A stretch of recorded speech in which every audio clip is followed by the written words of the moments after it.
Welcome to the 3CX Startup Quick Start Guide presented by Voxtelesys. In this video, we'll demonstrate how to set up a SIP trunk from 3CX Startup Admin.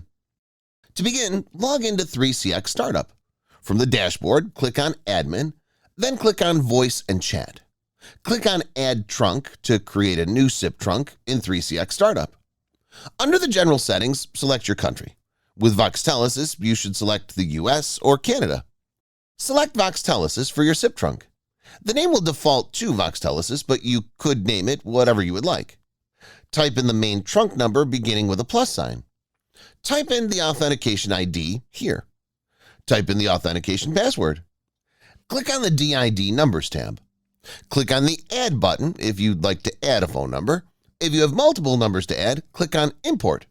You can also set up SMS by selecting the SMS tab. Check the Enable SMS option. To obtain the API key, go to the Voxtelesys portal.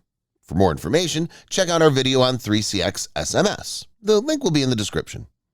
Click on Save when you're done. Congratulations! You've successfully set up a SIP trunk as the admin in 3CX Startup. Check back for more helpful guides on 3CX and 3CX Startup as we're continually adding new videos.